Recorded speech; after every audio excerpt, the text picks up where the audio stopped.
I feel this was like one of the most classical films I've ever seen. And as a guy from Bangalore who has come here on a tourist trip, I feel this was Dulquer Salman's best. The periodic setting was amazing, the characters was amazing, and it's a must-watch. I feel, as a person who's not a film freak, I feel for me, this was a film where the emotion was amazingly set. So the production quality was amazing. And it's a periodical film which was set in the 1950s. So I feel everything, including the props, it was amazing. Out of 5, I think this would be like 3.5, which is a very best score according to me. Yeah. Period ഡ്രാമയൊക്കെ enjoy ചെയ്യുന്ന ആൾക്കാർക്ക് ഇഷ്ടപ്പെടും. Story ഉണ്ട്, പക്ഷേ story കുറച്ചുകൂടെ predictable ആണ്. നമുക്ക് towards end മനസ്സിലാവും ആരാണ് എന്താണ് സംഭവം എന്നൊക്കെ നമുക്ക് കുറച്ചുകൂടെ മനസ്സിലാവും. പടത്തിൽ എടുത്തു പറയത്തേക്ക് എന്തെങ്കിലും ഉണ്ടോ? അങ്ങനെ വൗ ഫാക്ടർ മൊമെന്റ്സ് ഇല്ല, കാരണം ഇതൊരു പീരിയഡ് ഡ്രാമയാണ്. അപ്പോൾ എനിക്ക് തോന്നുന്നത് ഈ ഒരു ജോണർ ഇഷ്ടപ്പെടാത്ത ആൾക്കാർക്ക് മേ ബി ഒരു ലാഗിങ് പോലെ തോന്നും, കാരണം സ്ലോ പേസാണ് മിക്കതും. കുറച്ചുകൂടെ ഡ്യൂറേഷൻ കുറയ്ക്കാമെന്ന് തോന്നും, കാരണം ഇതിപ്പം ഓൾമോസ്റ്റ് 3 hours 2 hours 43 minutes ഉണ്ട്, ഓൾമോസ്റ്റ് 3 hour അടുപ്പിച്ചുണ്ട്. അത്രയും വേണ്ടായിരുന്നു. എങ്ങനെയുണ്ട് ദുൽഖർ നന്നായിട്ട് ചെയ്തിട്ടുണ്ട്, പക്ഷെ ചില സീൻസ് അങ്ങോട്ട് അക്സെപ്റ്റ് ചെയ്യാൻ പറ്റാത്ത രീതിയിലായിരുന്നു. പക്ഷേ 100% ദുൽഖർ ഇട്ടിട്ടുണ്ട്. പക്ഷെ നല്ല ആക്ടിങ് ആയിരുന്നു, കാരണം TK മദേവയുടെ ബോഡി ലാംഗ്വേജും മാനറിസംസ് ഒക്കെ പുള്ളി നന്നായിട്ട് അഡാപ്റ്റ് ചെയ്തിട്ടുണ്ട്, വർക്ക് ചെയ്തിട്ടുണ്ട്. ഇതിലെല്ലാ ടീം മെമ്പേഴ്സും ഇതിൽ ആർട്ടൊക്കെ അടിപൊളിയായിരുന്നു. BGM ആണെങ്കിലും ആർട്ടും പഴയൊരു സീൻസും അത് റീക്രിയേറ്റ് ചെയ്യാൻ അവർ ശ്രമിച്ചിട്ടുണ്ട്. പിന്നെ ഒരു എന്താ പറയുക, ഒരു റിയൽ ലൈഫ് സ്റ്റോറി ആകുമ്പം ആ ഒരു എലമെൻറ്റ്സ് ഒക്കെ ആയിരിക്കും കൂടുതലും. എനിക്ക് തോന്നുന്നു ഈ ഒരു ജോണർ എന്ന് പറയുന്നത് പീരിയഡ് ഡ്രാമ കൂടുതലും ഒരു സ്ലോ പേസിൽ പോകുന്നതുകൊണ്ട് യൂഷ്വലി പീപ്പിളിന് ലാഗ് അടിക്കും. എനിക്ക് ലാഗായിട്ട് തോന്നിയില്ല. ഐ വാസ് എൻജോയ്, കാരണം എനിക്ക് ഇങ്ങനത്തെ ഒരു ജോണർ ഇഷ്ടമാണ്.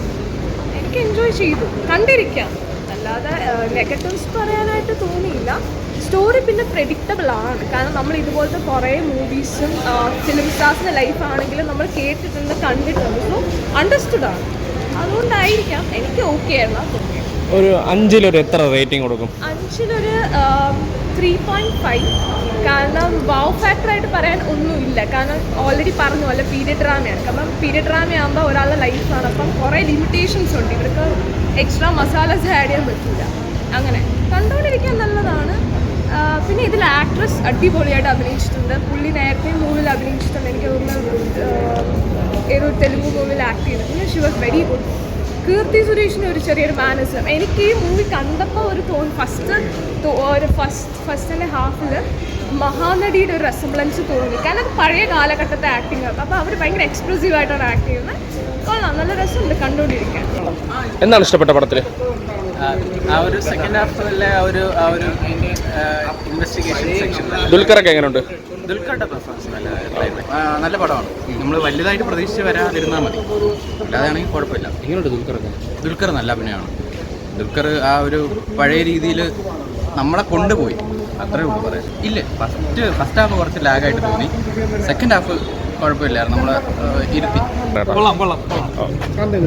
ദുൽഖറൊക്കെ എങ്ങനെയുണ്ട്? ദുൽഖറിൻ്റെ ആക്ടിങ് നല്ല പടം.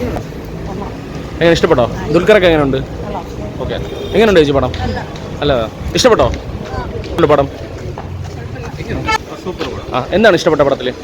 സിനിമാറ്റോഗ്രാഫി കൊള്ളാം, ബാക്ക്ഗ്രൗണ്ട് മ്യൂസിക്കും കൊള്ളാം, ആക്ടിങ് അപാരം തന്നെ. ദുൽഖറിലും അഭിനയിച്ച എല്ലാവരും സൂപ്പറായിട്ട് അഭിനയിച്ചു. പഴയ കാലഘട്ടം മേക്കിംഗ് ഒക്കെ എങ്ങനെയുണ്ട്? ആർട്ട് ഡിപ്പാർട്ട്മെന്റ് സൂപ്പറായിട്ട് വർക്ക് ചെയ്തിട്ടുണ്ട്. VFX super. നോക്കാം. ഒരു റേറ്റിംഗ് എത്ര കൊടുക്കാം? 5-ല്? 5-ന് ഒരു 3 കൊടുക്കാം.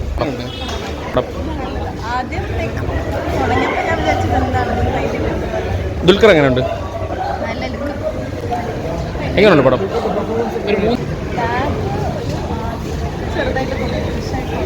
എങ്ങനെയുണ്ട് അഭിനയം? എല്ലാവരുടെ എങ്ങനെയുണ്ട് അഭിനയം? കണ്ടിരിക്കാം.